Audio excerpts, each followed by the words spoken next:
Good morning students. Previous class में अपने गैसीय नियमों पे चर्चा कर रहे थे। एक नंबर पे अपने पढ़ा था बॉयल का नियम। बॉयल का नियम क्या नियम था? V व्युत्क्रमानुपाती P। दूसरा आपने पढ़ा चार्ल्स का नियम। चार्ल्स का नियम प्रति डिग्री ताप बढ़ाने पर आयतन पूर्व आयतन का 1/273वां भाग बढ़ता है। इसमें आया था V समानुपाती T। अब मैं चार्ल्स सिद्धांत का प्रायोगिक महत्व अगर लेता हूं, प्रायोगिक महत्व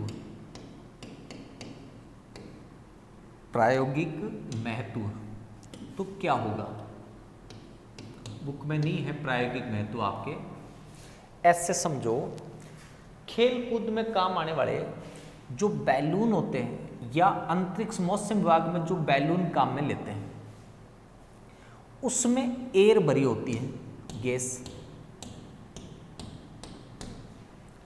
अगर मैंने इसे उच्च ताप पर लिया, उच्च ताप पर, तो ताप ज्यादा होने से आयतन ज्यादा होगा, ताप कम होगा तो आयतन कम होगा। अगर मैं निम्न ताप पे लेता तो ये इतना आयतन ले लेता, अणु उतने ही रहते हैं। तो यहां इकाई आयतन में अणुओं की संख्या ज्यादा है, मतलब घनत्व ज्यादा होगा।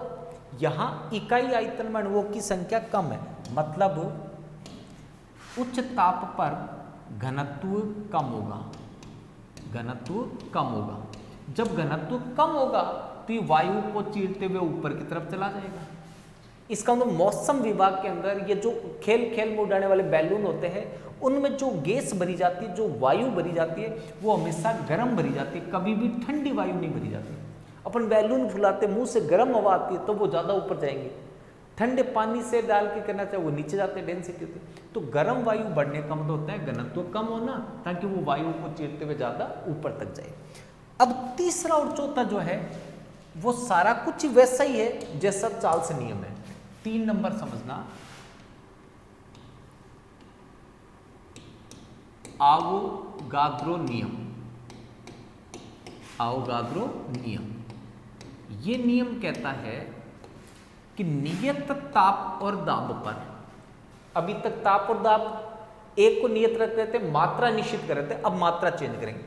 नियत ताप व दाब पर गैस का आयतन मोलों की संख्या के समानुपाती होता है। समीकरण 1 के पीछे लिख देंगे नियत ताप व दाब। अब ये वाला सेम आ गया, केवल T की जगह N है और कोई चेंज नहीं है। तो बाकी अब मैं डायरेक्ट सूत्र लिख रहा हूं, V बराबर के N हो जाएगा। V बट्टा N का मान कांस्टेंट हो जाएगा।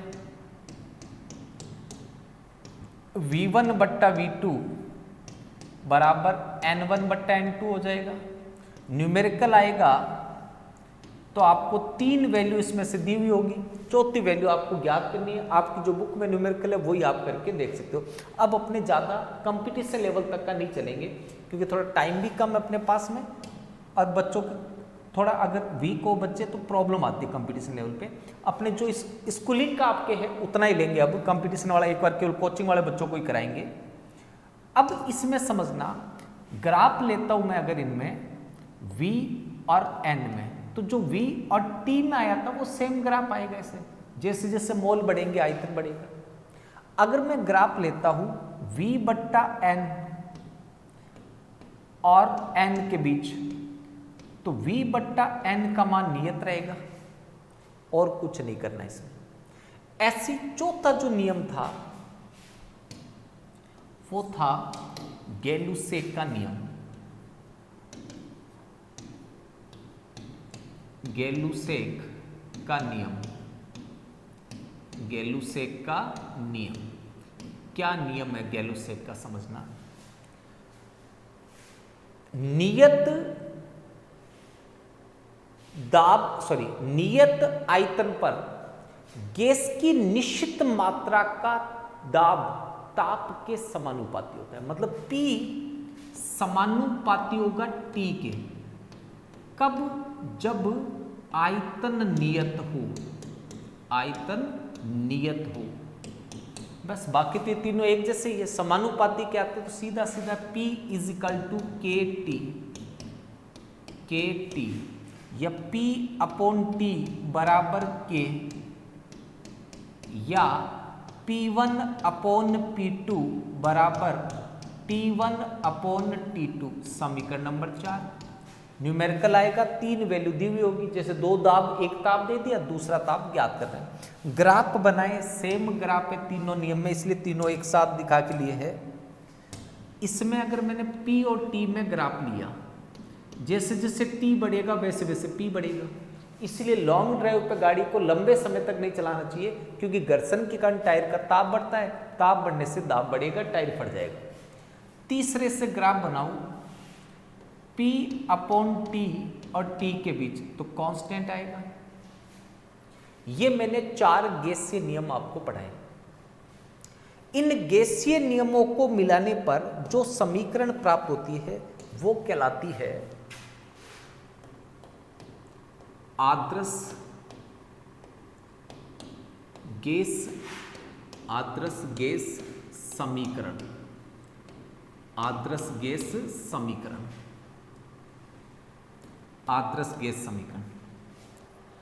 गैसीय नियमों को मिलाने पर प्राप्त समीकरण आदर्श गैस समीकरण या गैस समीकरण कहलाती है। बॉयल्स का नियम था V व्युत्क्रमानुपाती P, समीकरण नंबर 1। चार्ल्स नियम था V समानुपाती T, समीकरण नंबर 2। आवोगाद्रो नियम था V समानुपाती N, समीकरण नंबर 3। इन 3 को मिलाओगे चौथा अपने आप आ जाएगा POT। कैसे? V व्युत्क्रमानुपाती है, P के समानुपाती है T के, तो ये आपस में अपने आप समानुपाती आ जाएंगे। कैसे आएंगे वो भी करेंगे। इन तीनों को मिलाते, तो तीनों को मिलाने पर क्या समीकरण आएगी? V समानुपाती N, T व्युत्क्रमानुपाती है P, समीकरण नंबर 4। समानुपाती साइन हटाया, कांस्टेंट ले लिया, R N T upon P, समीकरण नंबर 5। P को इधर ले आओ, P V हो गया, R और N में से N को पहले लिख दो, इजी बोलने में आ जाए, NRT, समीकरण नंबर 6। आपको एग्जाम में डायरेक्ट ये समीकरण याद रखना है, PV बराबर NRT, PV बराबर NRT। PV बराबर NRT क्या कहलाएगी? आदर्श गैस समीकरण या गैस समीकरण। कैसे प्राप्त होगी? भाषा क्या आएगी? गैसीय नियमों को मिलाने पर प्राप्त समीकरण आदर्श गैस समीकरण कहलाती है। इसमें जो R आया है, R, ये R कहलाता है गैस नियतांक। R क्या कहलाएगा बेटा? गैस नियतांक। गैस नियतांक। एक R पहले भी आया था परमाणु संरचना में, वो था रिडबर्ग नियतांक। ये R है गैस नियतांक। अगर मान लीजिए आपसे ये पूछे, समझना, गैस नियतांक R की इकाई तथा संख्यात्मक मान R की इकाई क्या होगी और संख्यात्मक मान क्या होगा? इकाई हमेशा सूत्र से ज्ञात की जाती है। इकाई हमेशा किससे ज्ञात करते हैं? सूत्र से। अगर आपको इसका सूत्र आता है तो इकाई अपने आप आ जाएगी। अलग अलग मात्रक में अलग अलग इकाई आएगी, उसी के अकॉर्डिंग इसका संख्यात्मक मान आएगा। तो सूत्र क्या था? PV बराबर NRT, यहां लिख रहा हूं PV बराबर NRT। तो इस सूत्र से देखो R किसके बराबर है? P into V upon N into T। तो इसकी इकाई क्या होगी समझना ध्यान से, दाब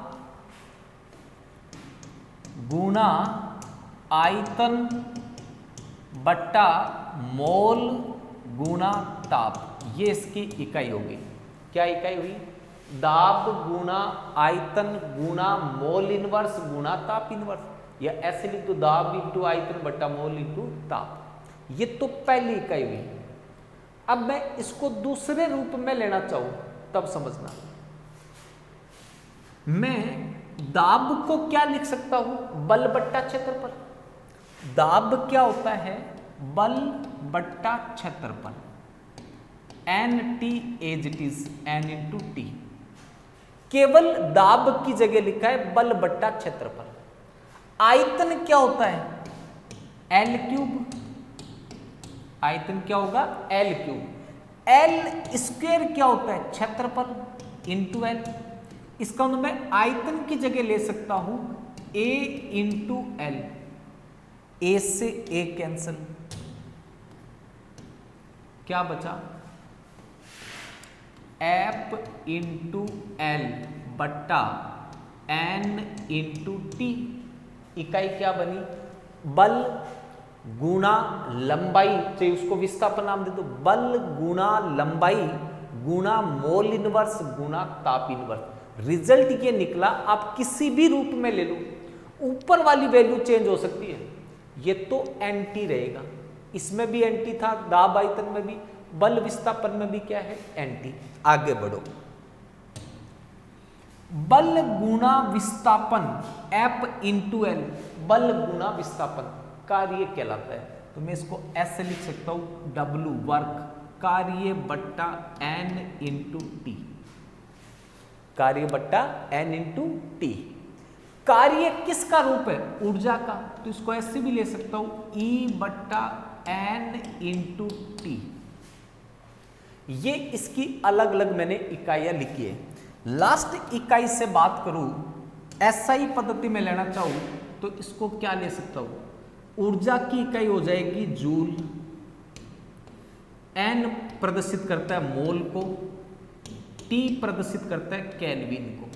ये एसआई यूनिट के अंदर ऊर्जा के रूप में आया है, जूल बट्टा मोल बट्टा केल्विन। ये joule mole inverse kelvin inverse. दाब के रूप में लेते तो एटमॉस्फेयर मतलब वायुमंडल, litre, mole inverse, kelvin inverse. ये अलग अलग फॉर्म लिख करके मैंने आपको बताया। ये तो आर की इकाई बताइए। अब मैं आर के मान की बात करूं, बहुत इजीली ज्ञात कर सकते हो आप।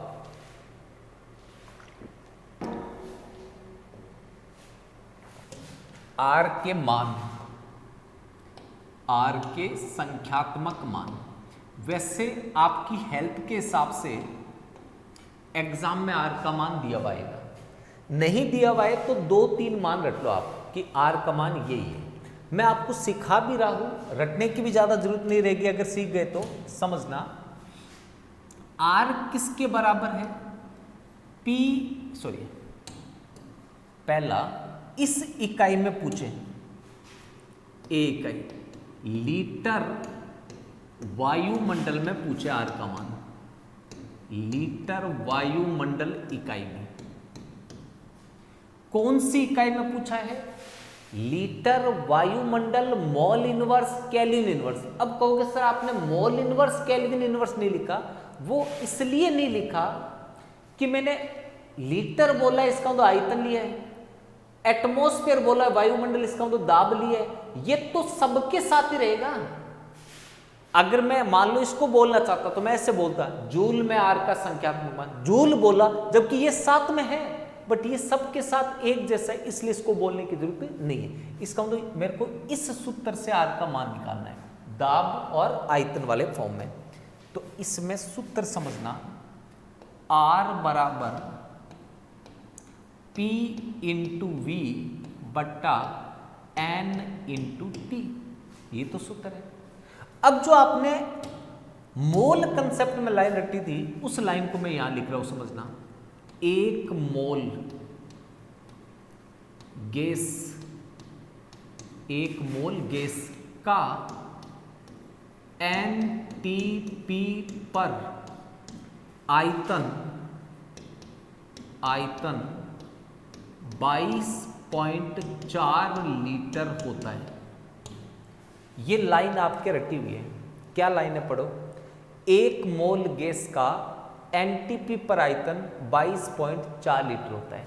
अब कोई आपसे पूछ ले एनटीपी क्या होता है, एनटीपी, तो आप कहोगे टी का मान 273 केल्विन हो, मतलब 0 डिग्री, और दाब का मान 1 वायुमंडल हो, 1 एटमॉस्फेयर, तो इसको एनटीपी बोलते हैं। ये 2-3 बार बता चुके। अब आपको जो मान चाहिए वो चारों मान मैंने आपको यहां बता दिए। देखो, P का मान मैंने बताया 1 वायुमंडल, V का मान बताया मैंने 22.4 लीटर,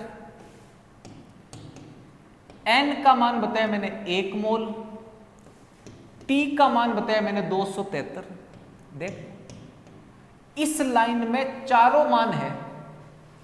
मोल ये रहा 1, आयतन ये रहा 22.4, एनटीपी का मतलब 273 केल्विन ताप और 1 वायुमंडल दाब।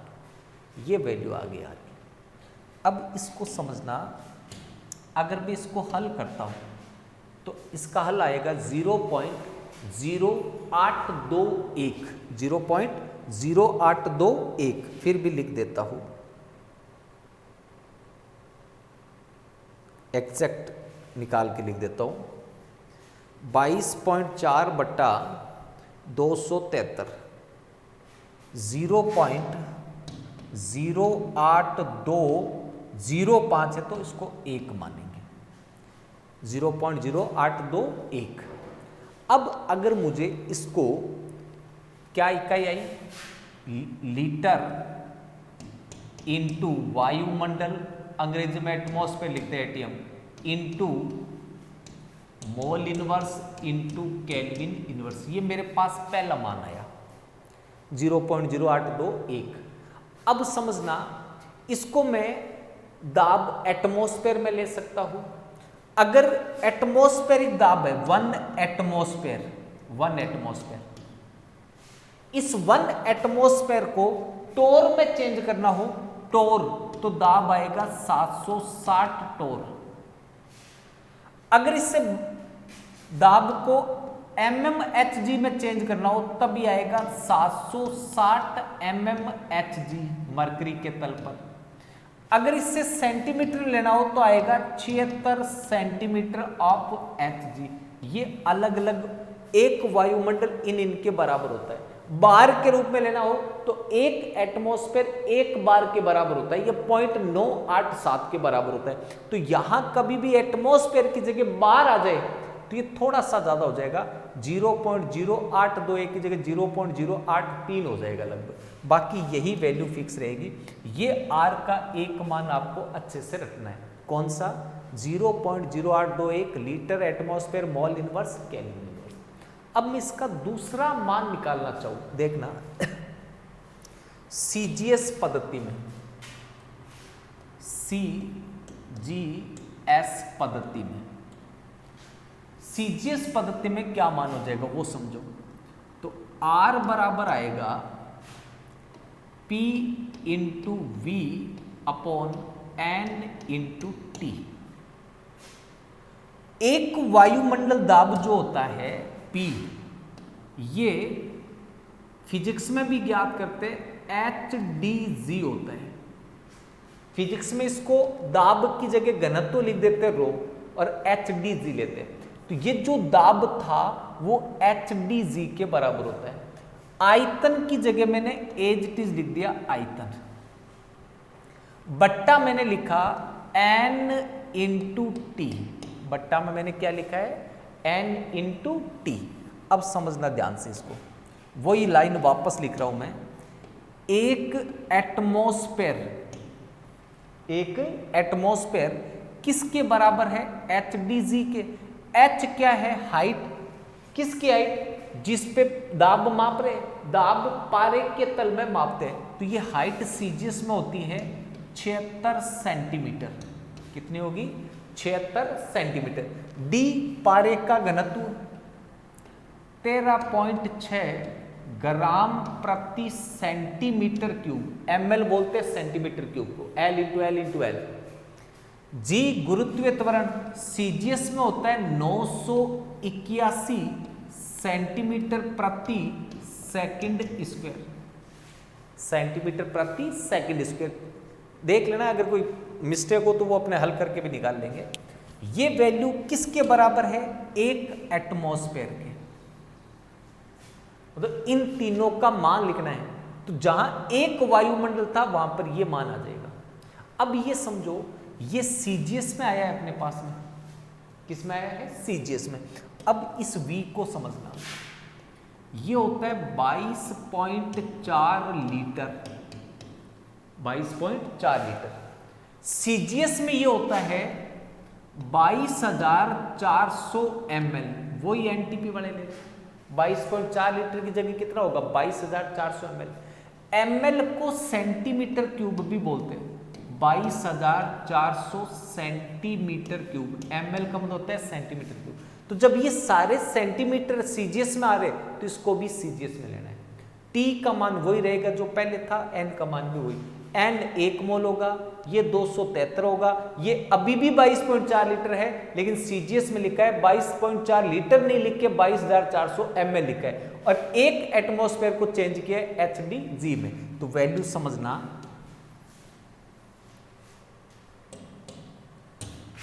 N की वैल्यू H है पहले, H की वैल्यू 76 इंटू D की वैल्यू 13.56 भी लिख सकते, 13.6, V का मान 22,400, वो पहले वाली मान है, केवल इसको चेंज किया HDG को, इन तीनों के मान लिखने, HG नहीं लिखा, H का मान, D का मान, G का मान 981, V का मान 22,400 बट्टा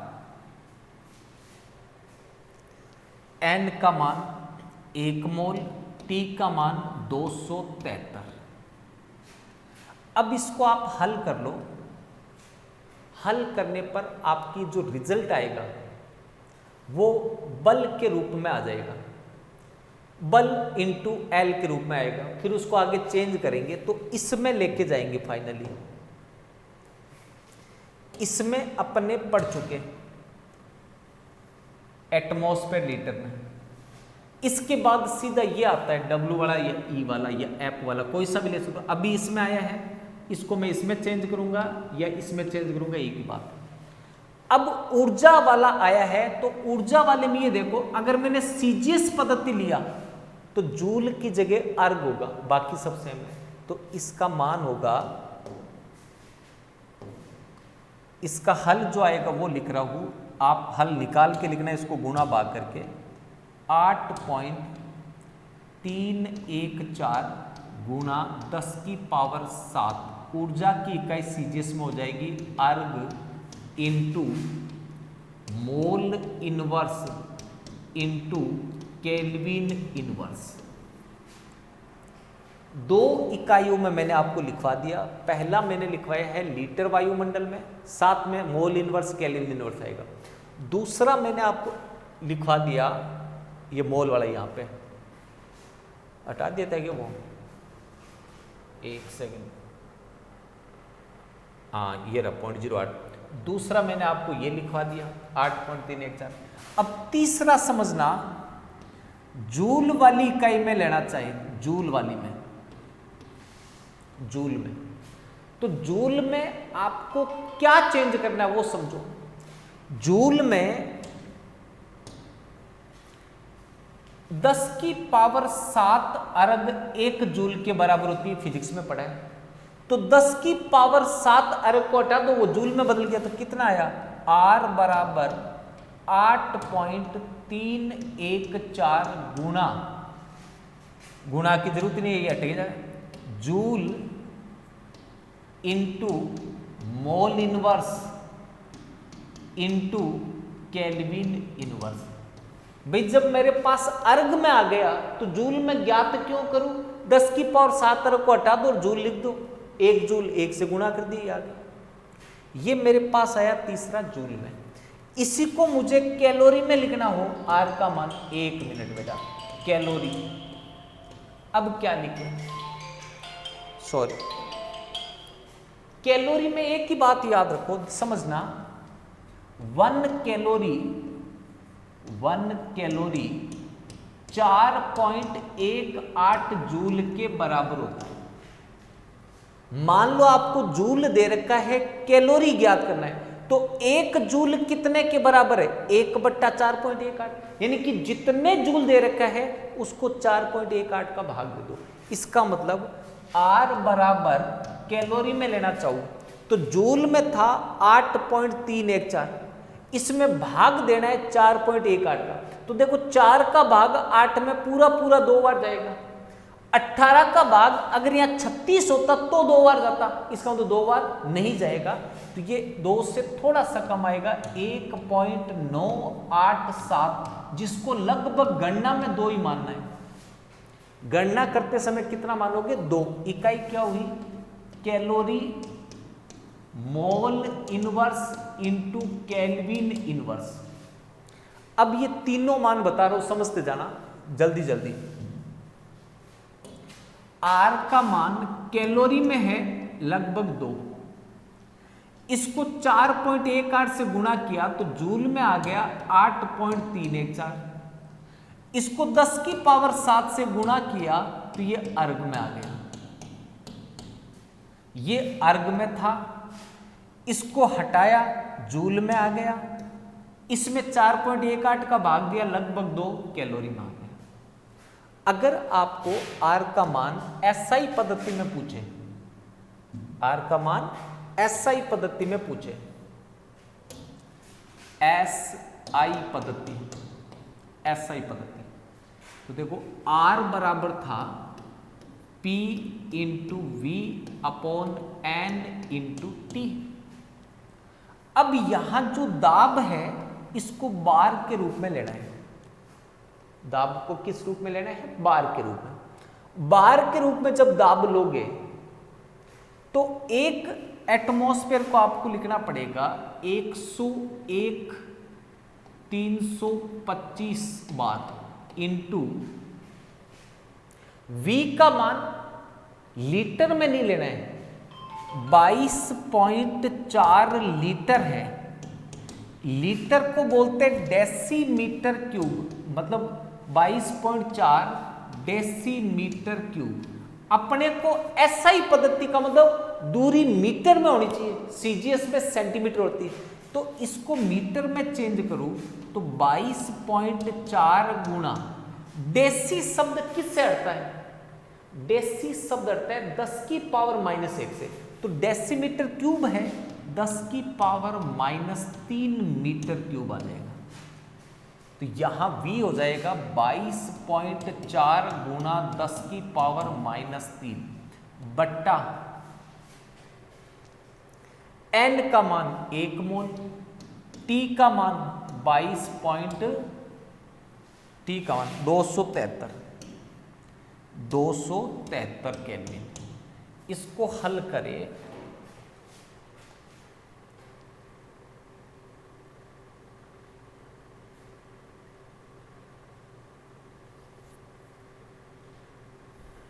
कितना आया ये? अरे इसमें पावर और है साथ में, गुणा 10 की पावर 1 2 3 4 5 -5। एक एटमॉस्फेयर बराबर होता है 1.01325, या पॉइंट हटाते हो तो 10 की पावर, चलो इस पावर को हटा देता हूँ, पॉइंट लगा देता हूँ यहाँ पॉइंट। अब करो इसको गुणा, कितना हुआ? 1.01325 गुणा 22.4 बट्टा 273, ये आ जाएगा 0.0831, मतलब जो R में आया था अब ये बार में आ जाएगा, बार के साथ आ जाएगा मोल इनवर्स, केल्विन इनवर्स। अब ये सारी वैल्यू मैं आपको यहां बताऊं, यहां तक पढ़ लिया आपने, यहां आ जाओ, यहां। अब देखना, अब R का मान आपको, ये तो मैंने हल करना बताया था, एग्जाम में कभी नहीं आएगा हल करो, एग्जाम में आएगा R का मान जो आपको यूज करना है। तो आपने कौन कौन सा लिया? 0.0821 ये किस में था? Litre atmosphere mole inverse kelvin inverse. अगर इसी को आप यहां पे बार लिखते हो, यहां पे क्या लिखते हो? बार, तो ये वैल्यू आपके पास हो जाएगी, बार लेते ही सॉरी पहले जूल वाला, अर्ग में 8.314 इंटू 10⁻⁷ अर्ग into mole inverse into kelvin inverse. अब इसी को आपने चेंज किया आर को, इसको हटाकर जूल में 8.314 joule into mole inverse into kelvin inverse. इसी को आपने कैलोरी में चेंज किया, भाग देकर 8.314 में भाग दे दिया 4.18 का, 1.987 जिसको लगभग 2 माना calorie into mole inverse into kelvin inverse. इसी को आपने ऐसे भी लिखा 8 पॉइंट, अभी लास्ट में कितना आया था?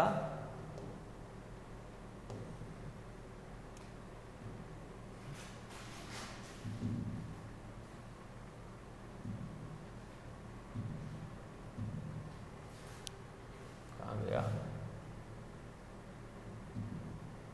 ये रहा। यही वाली वैल्यू जो थी बार में लेते तो ये आ जाता 0.0831 आ जाता, 0.0831 आती। इसको आप क्या लिखते हैं? लीटर की जगह लीटर, एटमॉस्फेयर की जगह आ जाता bar into mole inverse into kelvin inverse. ये आर के अलग अलग इकाई में मान है, जो मैंने हल करके बताए उनसे आपका कोई मतलब नहीं, वो समझने के लिए था। ये मान डायरेक्ट आपको याद रखना है, नहीं आता है तब सूत्र से निकाल सकते हो। बाकी आपके बड़े कंपटीशन में भी ये आर का मान दिया हुआ आएगा, आर दिया हुआ आएगा, बाकी न्यूमेरिकल आपको सॉल्व करना है। तो आज के लिए अपने इतना काफी हो गया। चारों गैसियस नियम हो गया।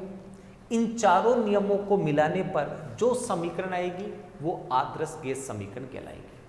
इसमें आर गैस नियतांक था, ये गैस नियतांक की इकाई है, अलग अलग तरीके से निकालिए। ये आर के संख्यात्मक मान लिए थे अपने, अलग अलग कंडीशन में सब में अलग लगे, सारे आर के मान हैं। आज के लिए काफी है, बाकी कल करेंगे। Thank you, have a nice day, God bless you.